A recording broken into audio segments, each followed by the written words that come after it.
इस वीडियो में दी गई जानकारी केवल शिक्षा और जानकारी के उद्देश्य से है। कोई भी निवेश करने से पहले अपने वित्तीय सलाहकार से सलाह जरूर लें। जो SBI जननिवेश SIP 250 लॉन्च हुई है, आज लगभग साल भर होने वाले हैं और यहाँ पर इन्वेस्टमेंट करने के बारे में बहुत सारे लोग सोच रहे हैं। सबसे पहली बात तो यह कि जब इन्वेस्टमेंट करने जा रहे हैं तो उनको ये फंड मिल नहीं रहा है। अब जैसे अगर कोई यूनो से एप्लीकेशन से इन्वेस्ट करने जा रहा है तो उसको वहाँ पर फंड दिख जा रहा है, लेकिन अगर कोई ग्रो एप्लीकेशन से इन्वेस्ट करना जा रहा है तो वहाँ पे उसको नहीं दिख रहा है। किसी और ब्रोकर से इन्वेस्ट करना जा रहा है उसको वहाँ पे नहीं दिख रहा है। तो लोगों के मन में कन्फ्यूजन है कि भाई SBI जननिवेश SIP गुड और बैड। तो यहाँ पर आपके सवाल का जवाब मिलने वाला है, क्योंकि अगर आप भी SBI के जननिवेश SIP में इन्वेस्ट करना चाहते हैं, आपकी एज 20 साल, 25 साल, 30 साल, 35 साल, 40 साल, 45 साल के पीरियड में है, आप ये सोच रहे हैं कि भाई हमारे लिए गुड है या नहीं है या फिर हमारे लिए बैड है, तो आपके जो मन में कन्फ्यूज़न है, जो भी आपके मन में चिंताएं हैं, ये आज दूर होने वाली है, क्योंकि आपको पता चल जाएगा कि जो SBI की जननिवेश SIP है ये गुड है या बैड है। अब जैसे गुड और बैड का सेंस क्या है दोस्तों, जैसे किसी के लिए कोई चीज़ ज़्यादा अच्छी हो सकती है और किसी के रिस्क टॉलरेंस के हिसाब से कोई चीज़ ज़्यादा अच्छी हो सकती है, किसी के साथ कम अच्छी हो सकती है, बस यही अंतर हो सकता है। तो लोगों के मन में ये कन्फ्यूज़न है कि 250 रुपये से जो इन्वेस्टमेंट हो रहा है ये सही होगा या नहीं सही होगा। अगर हम यहाँ पे इन्वेस्ट करते हैं 250 रुपये तो कितना तक हम रिटर्न एक्सपेक्ट कर सकते हैं, क्या पास्ट में इसने कैसा रिटर्न बना के दिया है। तो जो भी सारी आपकी कन्फ्यूज़न है ना, ये दूर होने वाली है। और आप अगर आज सोच रहे हैं कि हम भी जननिवेश SIP में इन्वेस्ट करना चाहते हैं तो हम इन्वेस्ट करें या ना करें, ये आपके मन में जो सवाल है ये दूर होने वाले हैं। सबसे पहले बात करते हैं दोस्तों यहाँ पे कि आपने अभी तक चैनल को सब्सक्राइब किया है कि नहीं किया है। अगर नहीं किए हैं आप तो जरूर कर लीजिए, क्योंकि आपके लिए इसी तरीके से इंटरेस्टिंग वीडियो हमेशा हम लेकर आते रहते हैं। चलिए वीडियो की शुरुआत करते हैं। दोस्तों सबसे बड़ी बात करते हैं, सबसे पहले ये लॉन्च हुई स्कीम SBI की है, ठीक है, SBI की है। और SBI का बैंक हर रूरल एरिया में, हर ग्रामीण क्षेत्र में, हर शहरी क्षेत्र में आपको मिल जाएगा, ठीक है। आप इस SIP को, इस म्यूचुअल फंड में आप चाहे तो आप बैंक में जाके इन्वेस्टमेंट कर सकते हैं। अब बैंक में जाने से क्या होगा कि आपके अंदर एक ट्रस्ट जैसा बिल्ड होगा कि भाई हमने डायरेक्ट बैंक में जाकर अपना इन्वेस्टमेंट किया।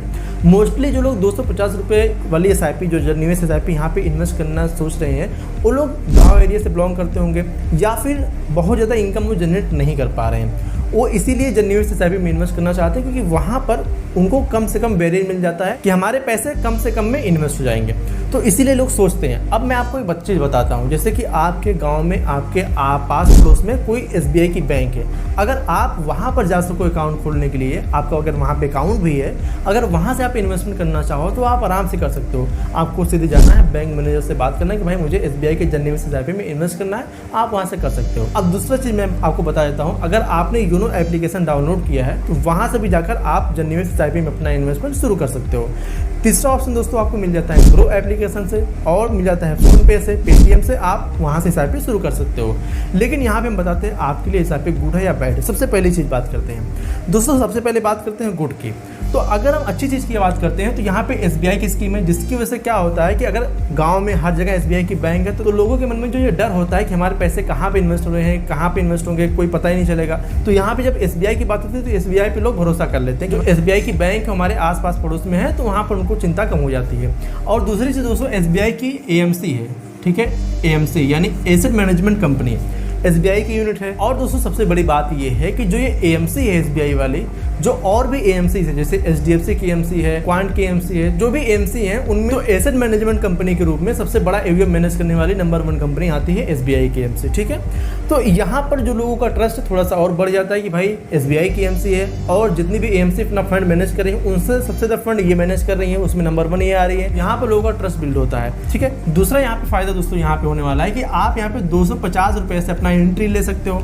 बहुत सारे ऐसे फंड है जहाँ पे 500 रुपये या 1000 रुपये आपको इन्वेस्टमेंट करना है, लेकिन आप मात्र यहाँ पे 250 रुपये से अपना इन्वेस्टमेंट शुरू कर सकते हो। लेकिन तीसरा फायदा यहाँ पे दोस्तों आ जाता है कि आपके पैसे यहाँ पे बैलेंस होते हैं, ठीक है, बैलेंस होते हैं। अब बैलेंस का मतलब क्या है, आपको यहाँ पे इक्विटी का, ठीक है, इक्विटी प्लस आपका यहाँ पे डेट का एक्सपोजर मिल जाता है, जिसकी वजह से क्या होता है कि आपका रिस्क और रिटर्न दोनों बैलेंस रहता है। ऐसा नहीं कि आपको बहुत हायर यहाँ पे रिटर्न मिलता है और ऐसा भी नहीं कि बहुत यहाँ पे कम रिटर्न आपको मिलता है, क्योंकि जो SBI जननिवेश SIP है ये ऐसी स्कीम में लॉन्च की गई है जहाँ से आपका जो रिस्क है थोड़ा सा बैलेंस होता है, ठीक है। तो यहाँ पर आपके पैसे मान लेते आपने इन्वेस्ट किया यहाँ पे 1000 रुपये, ठीक है, आपने 1000 रुपये इन्वेस्ट किया तो आपके पैसे 500 इक्विटी में और 500 डेट में, कुछ इस तरीके से आपके पैसे लग जाते हैं, थोड़ा बहुत आगे पीछे हो सकते हैं, जिस तरीके से इक्विटी और डेट का एक्सपोजर रहता है।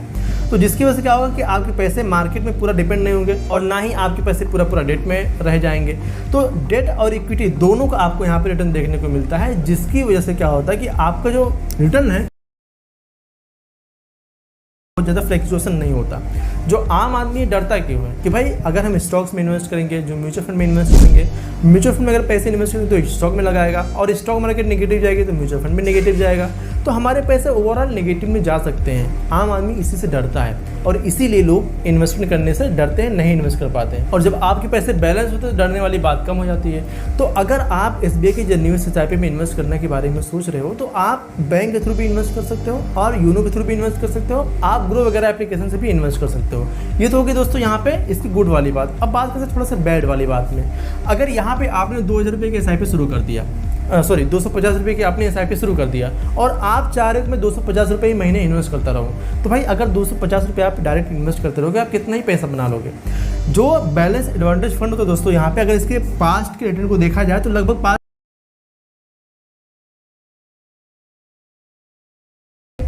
इसीलिए जरूरी क्या है, जेन्युइन SIP में जो 250 रुपये अगर दिमाग लगा के इन्वेस्ट करते हैं तो यही जेन्युइन SIP हमारे लिए गुड भी हो सकती है। कैसे हो सकती है?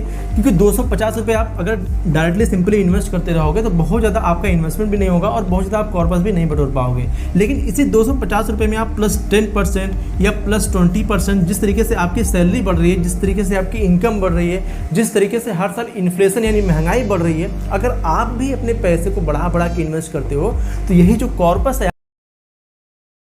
तो ये हमारे लिए बैड होगा अगर हम सिर्फ 250 रुपये पे ही अटके रहें। और दूसरी चीज़ दोस्तों क्या है, क्योंकि ये बैलेंस एडवांटेज फंड है होता है, बट यहाँ पे अगर हम बैलेंस एडवांटेज फंड में इन्वेस्ट करते हैं तो बहुत ही ज़्यादा रिटर्न एक्सपेक्ट नहीं कर सकते, क्योंकि हमने पास्ट में देखा जो हमें यहाँ पे रिटर्न बना के मिला है, आप पास्ट में देख ही सकते हो। तो यहाँ पर भी एक बैड हो सकता है, जो लोग ये सोचे कि भाई यहाँ पर हम 250 रुपये इन्वेस्ट करें और हमारे पास ज़्यादा टाइम है, रिस्क लेने की क्षमता है, वो फिर भी इसी फंड में मटके रहें तो हमारे लिए बैड हो सकता है। अब यहाँ पे सवाल आता है कि अगर हमें इन्वेस्ट करना है तो हम किस तरीके से इन्वेस्ट करें। मान लेते हैं अगर हमें ग्रो एप्लीकेशन से इन्वेस्ट करना है तो हमें क्या सर्च करना होगा, कौन सा फंड आएगा और कहाँ से हम इन्वेस्ट कर सकते हैं। सबसे पहले दोस्तों अगर आपको ग्रो एप्लीकेशन से इन्वेस्ट करना है तो आपको जेन्युइन SIP लिखकर नहीं आएगा, आपको वहाँ पे सर्च करना पड़ेगा SBI का बैलेंस एडवांटेज फंड। अब जब बैलेंस एडवांटेज फंड खुल के आ जाएगा तो वहाँ पे पूरी डिटेल आप चेक कर सकते हैं, कितना पैसा यहाँ पे इन्वेस्ट किया गया है, क्या इसका रेटिंग है, क्या इसका AUM साइज है, क्या इसमें NAV भी चल रही है। तो सारी डिटेल आप यहाँ पे देख सकते हैं, कितने साल में कितना रिटर्न इससे बना के दिया है, पूरा टोटल रिटर्न भी आप देख सकते हैं, इसका एक्सपेंस रेशियो क्या है वो भी देख सकते हैं। सारी डिटेल आप वहाँ पे देख सकते हैं। जो आप बैंक के थ्रू इन्वेस्ट करोगे या फिर जो आप यूनो के थ्रू इन्वेस्ट करोगे, सेम वही फंड आपको यहाँ पे देखने को मिलेगा। अब बैंक के थ्रू इन्वेस्ट करने से फायदा क्या होता है कि आपका बैंक के साथ ट्रस्ट होता है, ठीक है। बैंक को आप जानते हो कि भाई बैंक ये है, बैंक कहाँ पे जाएगी, हमारे पैसे कहाँ लेके भाग जाएगी, तो आप बैंक के थ्रू अगर आप इन्वेस्ट करते हो तो आपके अंदर एक ट्रस्ट बिल्ड हो जाता है। लेकिन बैंक के थ्रू इन्वेस्ट करने का थोड़ा सा डिसएडवांटेज ये है कि आपको वहाँ पे एक्सपेंस रेशियो ज़्यादा देना पड़ता है, क्योंकि वो रेगुलर फंड में इन्वेस्ट करवाते हैं, उनका कमीशन भी बनता है। लेकिन अगर आप डायरेक्ट फंड में इन्वेस्ट करते हो तो आपको वहाँ पे एक्सपेंस रेशियो कम लगता है, जिसकी वजह से क्या होगा कि रेगुलर फंड के कंपैरिजन में आपको डायरेक्ट फंड में थोड़ा सा ज़्यादा रिटर्न आपको देखने को मिल सकता है। कुल मिला के अगर आप जेन्युइन SIP में इन्वेस्ट करना चाहते हो, अगर आप अभी नए हो, आपको भी मार्केट में ज़्यादा रिस्क नहीं लेना है, आप 250 रुपये से भी इन्वेस्टमेंट शुरू करना चाहते हो, आपके पास बहुत ज़्यादा रिस्क लेने की क्षमता नहीं है, तो आपके लिए SBI जेन्युइन SIP गुड हो सकती है। लेकिन जिनके पास इन्वेस्टमेंट करने की क्षमता है, ज़्यादा वो रिस्क ले सकते हैं, उनके पास ज़्यादा टाइम है, उनके लिए थोड़ा सा बैड हो सकता है। इसीलिए सोच समझ के अपना इन्वेस्टमेंट करना चाहिए। ओवरऑल अगर देखें तो SBI जो जेन्युइन SIP है बहुत सारे लोगों की बहुत अच्छी चीज़ हो सकती है, क्योंकि यहाँ पे इक्विटी और डेट का मिक्सर होता है, तो आपको यहाँ पे जो आपका जो रिस्क होता है ये बैलेंस हो जाता है। अगेन मैं आपको कहना चाहूँगा ये कोई रिकमेंडेशन नहीं है, जस्ट एजुकेशनल पर्पज के लिए इस वीडियो को बना रहा हूँ। तो आई होप आपको वीडियो पसंद आया होगा। अगर वीडियो पसंद आया वीडियो को लाइक कीजिएगा। अगर आप चैनल पहली बार चैनल को सब्सक्राइब नहीं किए हैं तो चैनल को सब्सक्राइब करना बिल्कुल भी मत भूलेगा। चलिए मिलते हैं अगली वीडियो में, तब तक के लिए जय हिंद, जय भारत। इस वीडियो में दी गई जानकारी केवल शिक्षा और जानकारी के उद्देश्य से है। कोई भी निवेश करने से पहले अपने वित्तीय सलाहकार से सलाह जरूर लें।